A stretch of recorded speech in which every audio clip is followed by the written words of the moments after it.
we want retribution. Oh yeah, we want retribution. Oh yeah, we want retribution. Yeah, we ran out of patience.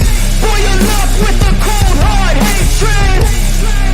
I can feel the vibration. Beat in the streets, it's a new sensation. I wanna break faces on the pavement. I wanna make greatness look complacent. Adrenaline awakened, I can taste it. We can make an impact, grab and then take it.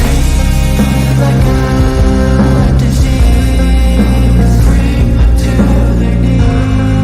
The things that they deceive.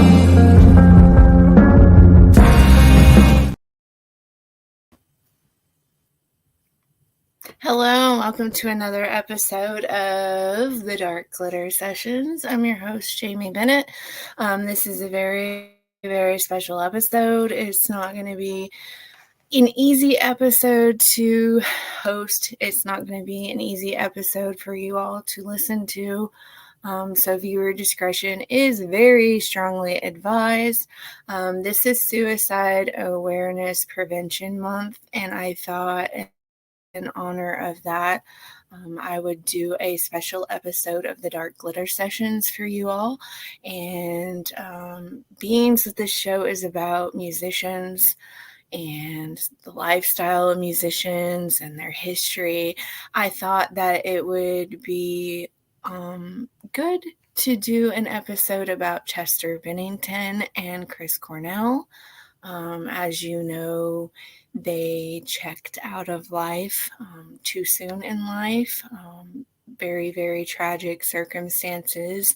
And being that this is Suicide Awareness Prevention Month, I thought that it would be good to talk about them. And so here we go. Like I said, viewer discretion is very strongly advised on this episode. It's not going to be an easy episode for me to host, but it needs to be talked about. People need to be aware that this is happening. And people need to also be aware that there is somebody always listening. There is somebody that you can always reach out to and talk to. So don't feel like you are alone and that you have no one to talk to. So here we go. People need to understand that, everyone in the world has different mindsets. They're going through different things. A lot of people's lives are more stressful than others. Their circumstances are more traumatic than others. So we should never judge someone for how they are feeling. We should never judge anyone, period, for anything that they're going through, for their feelings, anything. People should be able to have comfort in the fact that there's somebody always listening and there's somebody that they can always talk to. I don't care if it's 4 o'clock in the morning and you wake me up.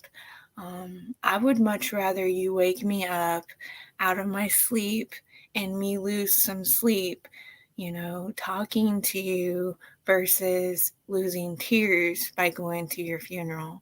So if you need someone to talk to, there's always someone listening. Please keep that in mind. So Chester Bennington, I'm going to tell you about his musical history.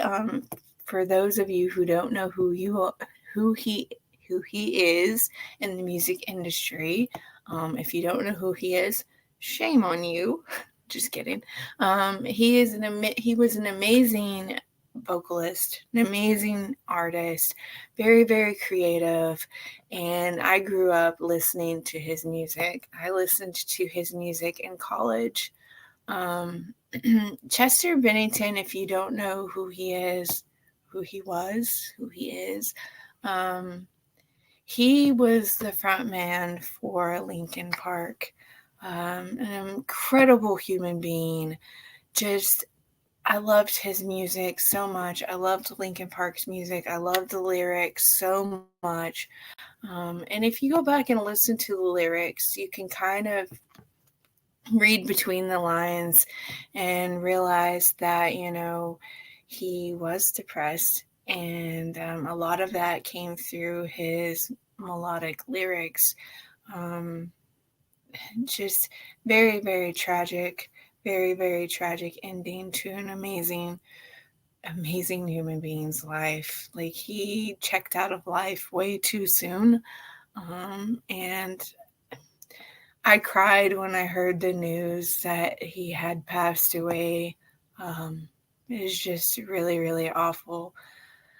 So let me give you a little bit of his history. I have one page pulled up, so bear with me as I go through the different links to tell you about him.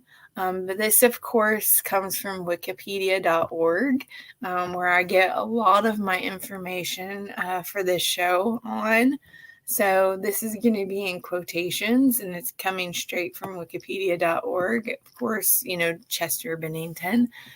He was born March 20th of 1976, and he lived until July 20th of 2017. He was an American singer who served as the lead vocalist of a rock band known as Linkin Park. He was also lead vocalist of the Grey Days, Dead by Sunrise, and Stone Temple Pilots at various points. Love Stone Temple Pilots. They're one of my favorite bands as well. Bennington first gained prominence as a vocalist following the release of Linkin Park's debut album, Hybrid Theory, an amazing album. I listened to that album nonstop when I was in college, and I just absolutely loved that album, and I absolutely loved his vocals. I thought that he had a unique take on things, and I really, really admired him as a vocalist. It was a worldwide commercial success. The album was certified diamond. That's an amazing accomplishment. Diamond by the Recording Industry Association of America in 2005, making it the best-selling debut album of the decade, as well as one of the few albums ever to achieve that many sales.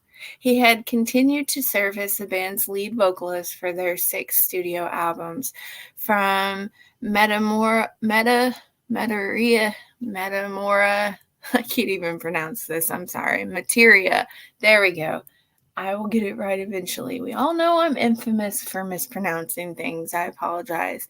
Mediteria in 2003 to One More Light in 2017, with each charting within the top 3 spots of the Billboard 200. That's amazing.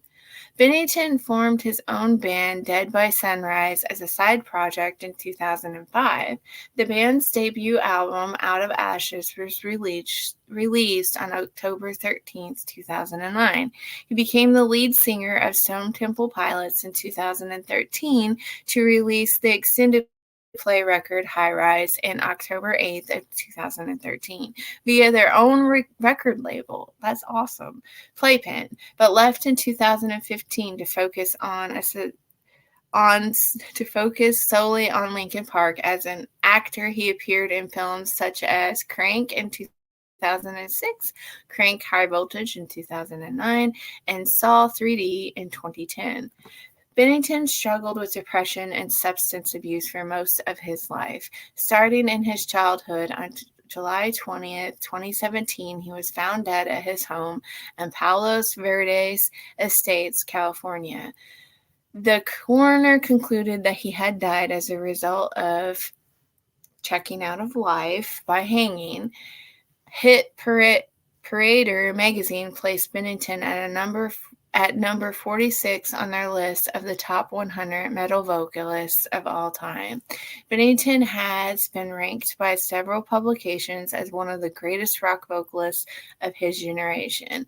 Writing the Billboard, Dan Weiss stated that Bennington turned nu metal universal. So let's pause there for a moment. He checked out of life by hanging, and that's going to be an important note to take when I talk about Chris Cornell, because they're friends, and they checked out of life under similar circumstance. But I also wanted to pause because people don't realize what musicians go through, what kind of world that they are in. They have a lot of pressure placed upon them, not only um, not only by the industry itself, not only by charting the Billboard charts, topping the Billboard charts, but also, they're on tour for extended amounts of time, like for several months. And the diet that happens on tour is probably not the greatest. They probably don't get a whole lot of sleep. They're thrown into a world of drugs, and their bodies are tired. They are probably going through pain from their bodies being tired. It's a rigorous schedule, and it's a rigorous lifestyle. So a lot of times these musicians, I'm not saying every musician does this, but a lot of times, when they have access to drugs, easy access to drugs, a lot of times they'll take these drugs just to be able to keep going, to keep themselves awake, to get away from the pain, so that they can keep going, so that they can keep performing at concerts for you all. They go through a lot. And so the next time that you feel a need to complain about the price of a musician's concert ticket, I need you to stop and think for a moment, what all they had to go through to bring that performance to you, to your town, to your city. They go through a lot. And this, doing drugs or the rigorous lifestyle does lead to depression, and it does lead to these thoughts of feeling like you have no way out but to check out of life early. So, it's very, very important that people know that they're not alone, that there's always someone listening, there's always someone that they can talk to. It could be the difference of listening. Like, you can make a difference in someone's thought process by just listening to them, by comforting them. It could be the difference of one conversation. One conversation can save someone's life, can turn a whole tragic event around to be something positive, and you could save someone's life. Just please keep that in mind with anyone and everyone. You don't know what is going on in their lives. You don't know what's going on in their mind, and you don't know why they have that mindset. So please be kind and courteous to everyone. Please be kind and caring and take a moment to listen. Sometimes that's all it takes, is just listening. So Chester Bennington's early life, he was born in Phoenix, Arizona on March 20th of 1976. So he's not much older than me. The son of a mother who worked as a nurse and a father who investigated child sexual abuse cases as a police detective. That would be a hard household to grow up in. My mother-in-law was a registered nurse, and they work very, very long hours. And, the dad, investigating those kind of issues, that could not have been easy. I'm sure that the dad would come home, upset sometimes, and it just would not be an easy lifestyle to grow up in. his parents were probably away a lot on their jobs. So that would be a very difficult lifestyle to grow up in. He took an interest in music at a young age, citing the bands Depeche Mode and Stone Temple Pilots as his earliest inspirations. Oh, that's really cool. Like, he liked Stone Temple Pilots, and to get to be the lead singer, that's awesome. That is awesome to hear. Bennington dreamed of becoming a member of Stone Temple Pilots and would later become their lead singer for a time. That is amazing. At age 7, an older male friend, this is awful. Viewer discretion is advised. At age 7, an older male friend sexually abused him. Bennington was afraid to ask for help, not wanting people to think he was into men, or a liar, and the abuse continued until age 13. Years later, he revealed the abuser's name to his father, but chose not to press charges.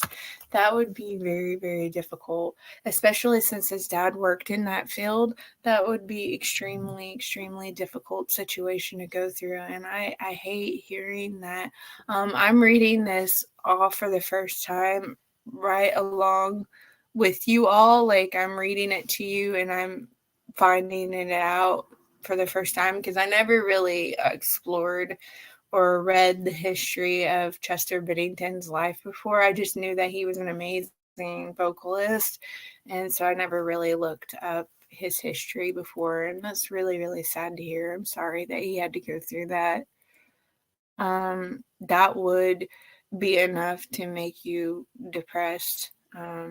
That would be a horrible life scar to have to go through. Bennington's parents divorced when he was 11. That would be another thing. I'm fortunate because my parents are still together, and it's sad to say I'm one of the rare few whose parents are still together, but I am very, very thankful for that. And I hope that I can have a marriage with my husband like my mom and dad have. The abuse in his situation at home affected him so much that he felt the urge to kill everybody and run away. To comfort himself, Bennington drew pictures and wrote poetry and songs.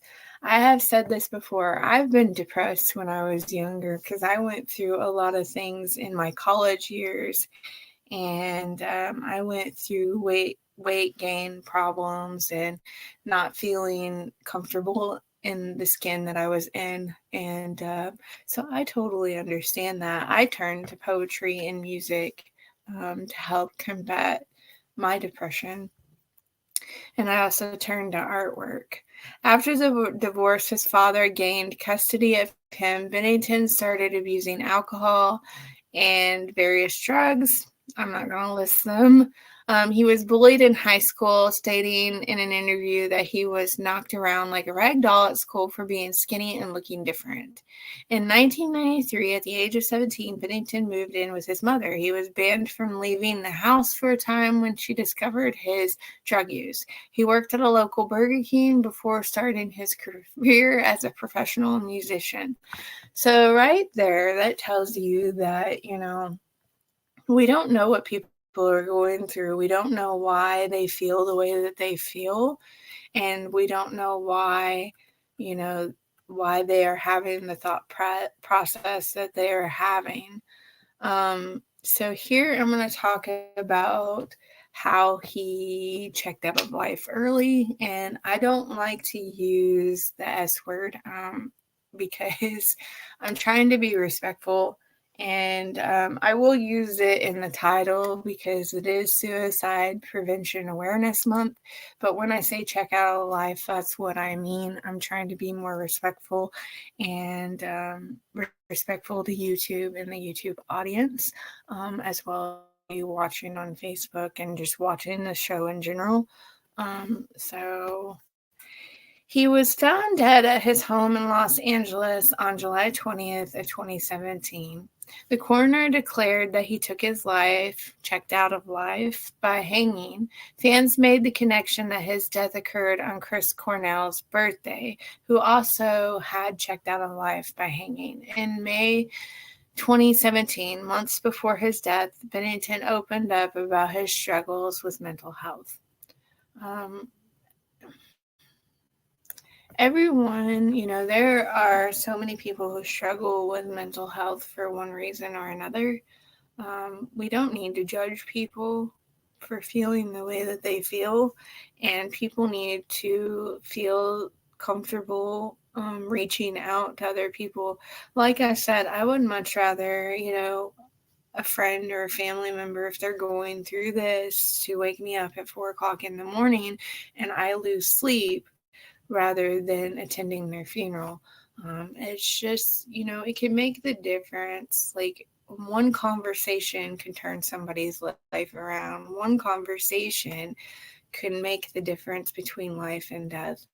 You could save someone's life just by listening, by comforting them, by being understanding and kind, by just being there. Like, being there. I'm about to cry because it's sad.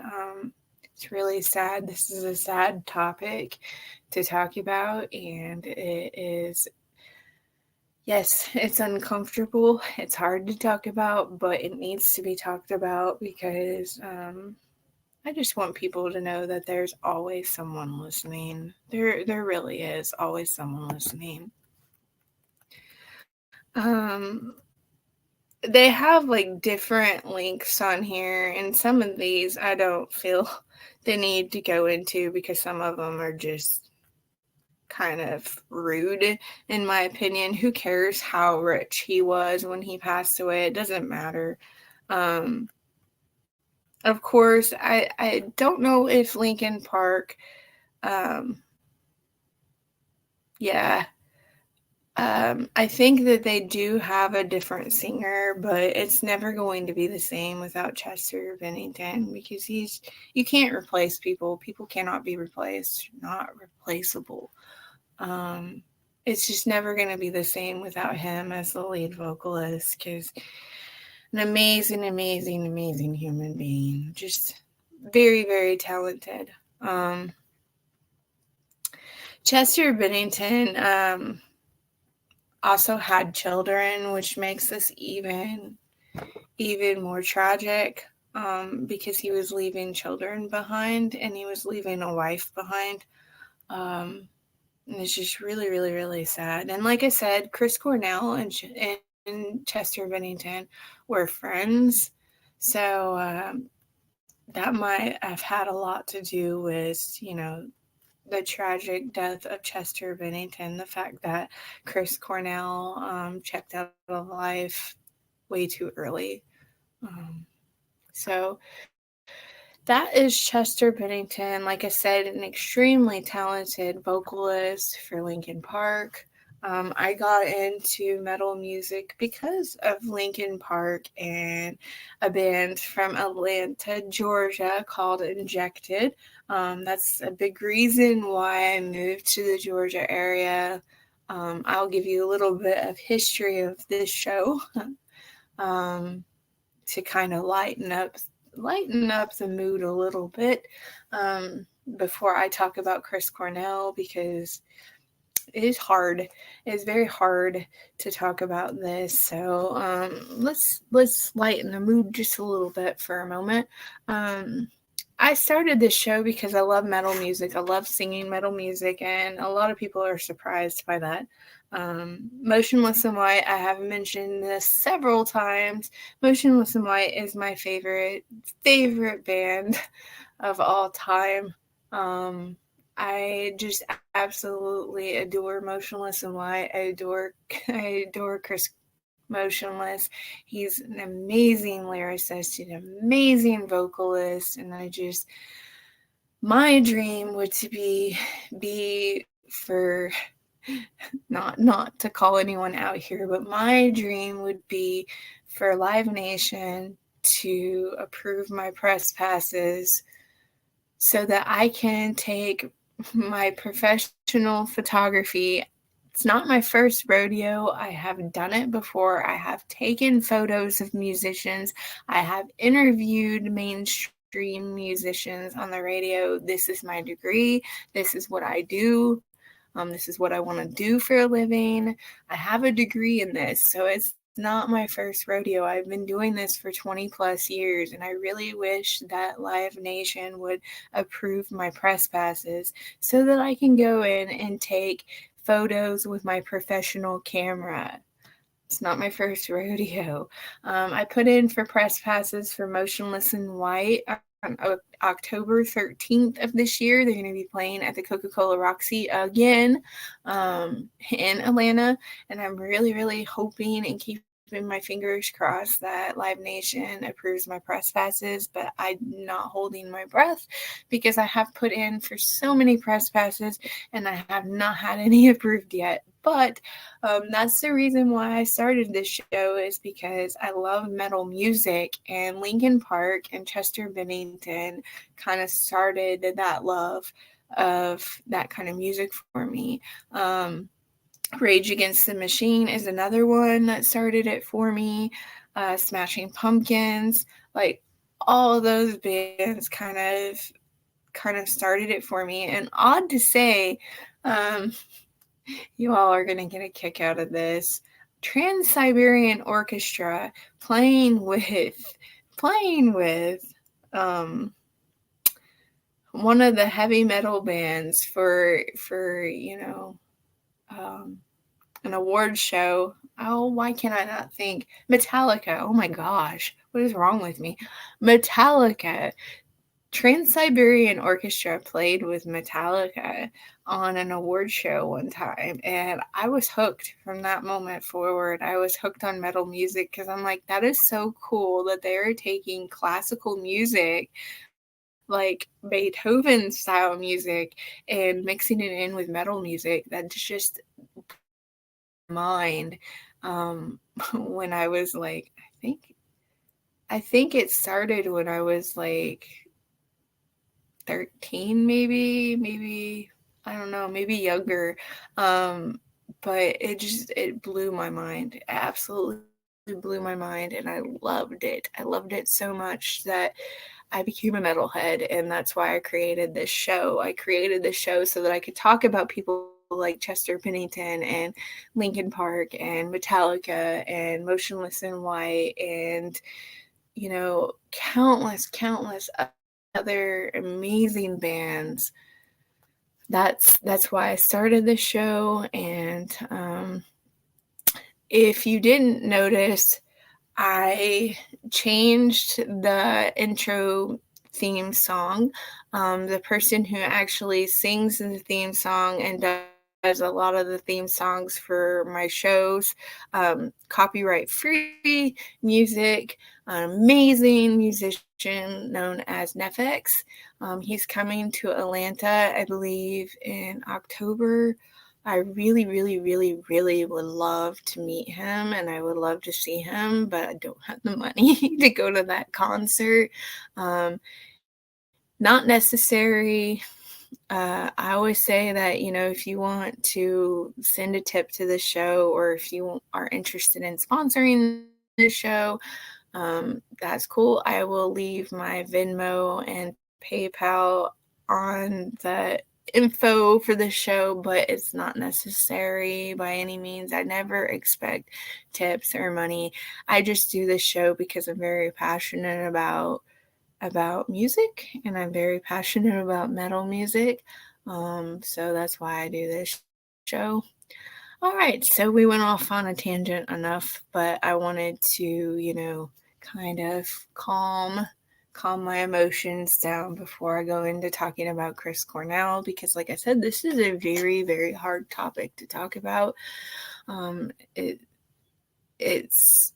needs to be talked about. It is very important to talk about it. So let's talk about Chris Cornell. And if you don't know who Chris Cornell is, I'm about to tell you who Chris Cornell is. Chris John Cornell was an American singer, songwriter, and musician, best known as the lead vocalist and rhythm guitarist. I'm a rhythm guitarist, and primary lyricist for the rock bands Soundgarden and Audioslave, which I love both of those bands. He also had a solo career and contributed to numerous movie soundtracks. He was born July 20th of 1964 in Seattle, Washington, and he died May 18th of 2017 in Detroit, Michigan. He also left behind children and a wife. It makes it more and more tragic. He was found dead in his Detroit hotel room in the early hours of May 18, 2017, after performing at a Soundgarden concert an hour earlier at the Fox Theater. His death was ruled that he checked out of life early by hanging. And like I said, him and Chester Bennington were friends. And one of his most known songs is Black Hole Sun. A lot of people like to sing that song, and I've sung that song, and that's what his most popular song. He was 52 years old when he had passed on. That is very, very young, and that's really, really sad.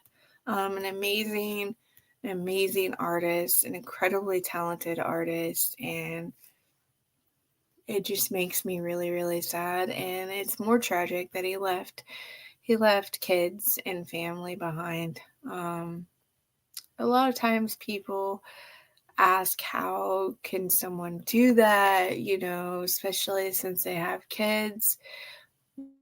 It's not for us to judge. It really is not for us to judge. We don't know what's going through their mind or what's going on when this happens. Instead of reading from Wikipedia this time, because I know I always read from Wikipedia, which I still might, this comes from the hatsinteresting.com, and it's Chris Cornell's death. I told you that he was found dead at the age of 52 in a Detroit hotel room on May 18th of 2017. I cried when I found out that he had passed away because I'm a huge fan of Audioslave and Soundgarden. I grew up on Soundgarden. That was another one of the bands that I grew up on. But I'm sad because, it's a loss of a life, and he was really, really young. He had a long history of drug addiction and depression before his apparent check out of life early on May 18th of 2017. However, his widow had remained adamant that he wasn't suicidal before his death, and some fans and amateur sleuths believe that he was actually murdered. I don't know how true that is. It's hearsay. To this day, many insist that questions remain about how Chris Cornell died and what the true cause was. The grunge icon's last night on Earth began like many others, and this is in quotations coming from this website. Soundgarden was on tour, having just reunited after years long hiatus, much to the delight of their fans, but things took a deadly turn about an hour after the band walked off the stage at Fox Theater in Detroit, Michigan at 11:15. After the concert had ended, Cornell's bodyguard, Martin Kirsten, walked the singer back to his MGM Grand hotel room. Goodness. He helped him with his laptop and gave him 2 doses of Ativan, an anti-anxiety drug for which Cornell had a prescription. Kirsten then retreated to his room down the hall and called it a night, but tragically the night was far from over. Back in Los Angeles, Cornell's wife, Vicky, noticed that the lights in her home were flickering on and off. Her husband had an app on his phone that allowed him to operate them remotely, and Vicky started to worry about why he was doing this at such an odd time. When she had called Cornell at 11:35 p.m., he had picked up the phone, but their conversation didn't alleviate her concerns, especially since he was slurring his words. She said, "You need to tell me what you took." Cornell reassured his wife that he had merely taken an extra Ativan or two, but Vicky's worried to deepen because he did not sound like he is okay. So at 12:15 a.m., she demanded that the bodyguard check on her husband, but by that point, it was already too late. Chris Cornell was dead at just 52 years of age. The singer was found with an exercise band around his neck and blood running from his mouth.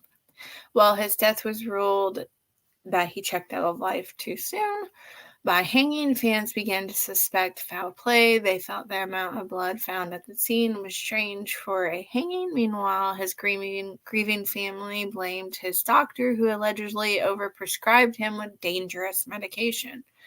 Though Chris Cornell's death is still officially ruled that he checked out of life too soon, questions have lingered, but regardless of how Chris Cornell died, there's no question that his demise was a tragedy and touched countless people around the world. I know that, I didn't know him personally. I know that a lot of us didn't know him personally, but it is very, very tragic. I mean, 52 is very, very young. And he left kids behind, and it's just really, really, really tragic. I don't know how old Chester Bennington was when he died. Let me see how old he was when he died. Chester Bennington. How old was he when he died? You hear me typing because I didn't have this pulled up, like I did with Chris Cornell.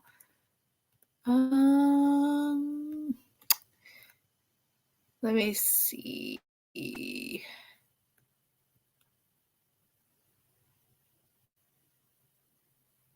Well, let's see. He is 4 years older than me, and he died in 2017, and I would have been 37, so 38, 39, 40, 41. He was 41 when he passed away. They're not really telling me. I think I had seen it somewhere how old he was. It doesn't matter. Like,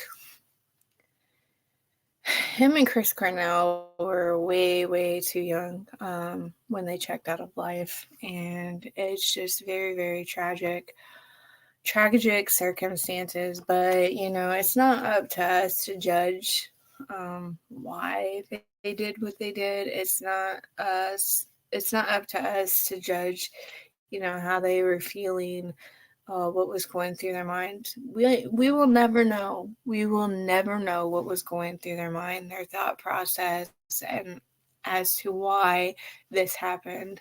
Like I said, Chester Bennington and Chris Cornell were friends, and I think that they were working on a project with Avicii, if I'm not mistaken. I'm typing that in to see if that is true.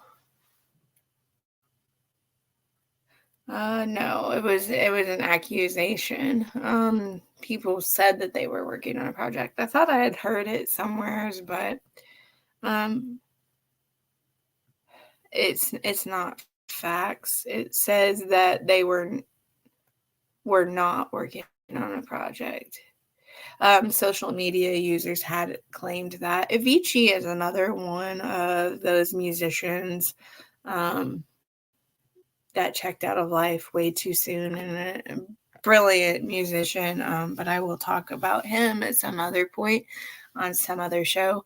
But I did want to talk about Chris Cornell and Chester Bennington because they're both in the metal music industry, and a lot of people don't realize how hard the music industry is on the musicians, like what they have to go through. Like I said, it's a rigorous schedule, and I can use Motionless and White as an example of that. They did the Trinity of Terror tour for 3 parts, and it had to have been at least over a year that they were on that tour, and they went from that tour directly into another tour, the Dark Horizon tour with Maria Brink, and then they went from that tour into, I think, the Download Music Festival, and like they did other festivals and other tours in between, right after getting off the Trinity of Terror tour. So like a lot of times it's not just months that they are away on tour. It can be a year or more that they are away on tour. Not only that, they have a lot of pressure from record labels. They have a lot of pressure from being on tour. They have, sometimes there's crazy fans that will do crazy things during these concerts, and that can wear a person down. That can, depress a person. And a lot of times these artists are perfectionists, if they don't think that they did a good job at a concert, they will pick it apart.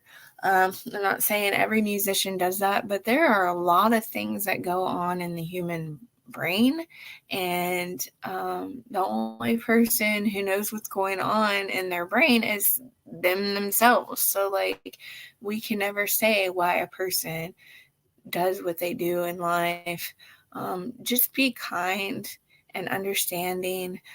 Take the time to listen, take the time to be a friend, be someone who listens. Because like I said, and I'm going to keep saying it makes a difference. Like, you can make the difference between life and death. You can change a situation around by just being there, by taking a moment out of your time to listen, to comfort, to let them realize that they are not alone.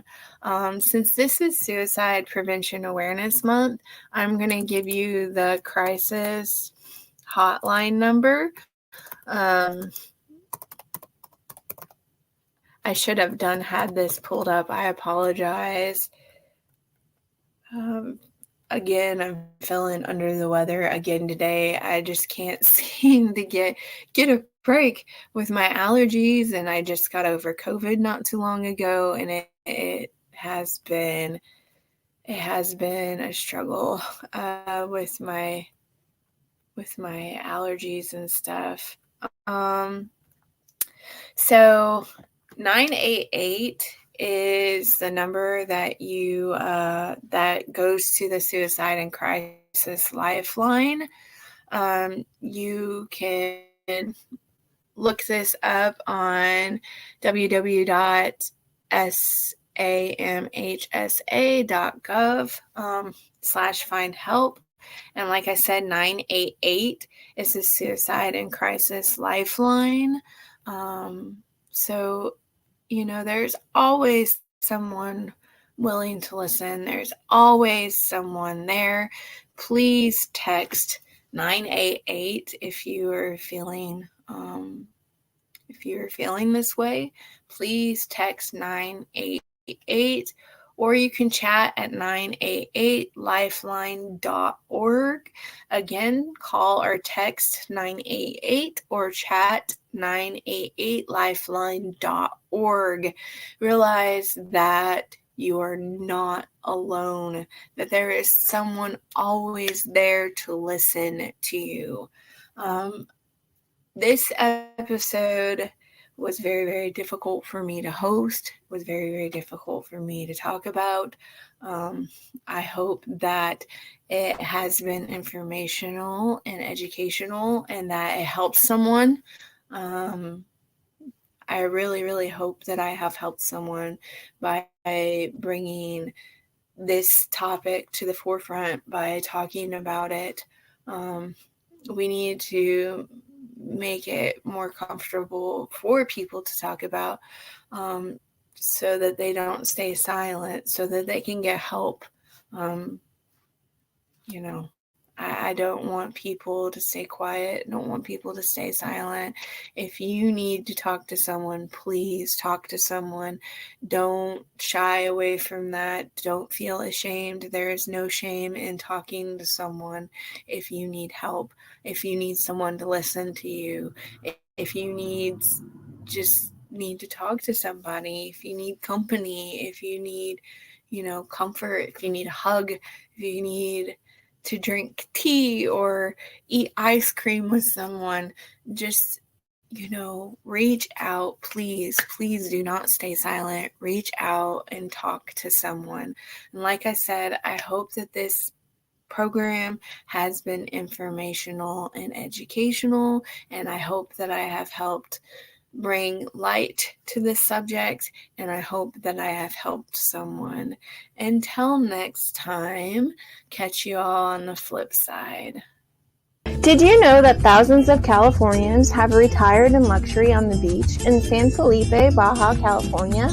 Did you know that the future of green technology is happening now on the beach in Baja California?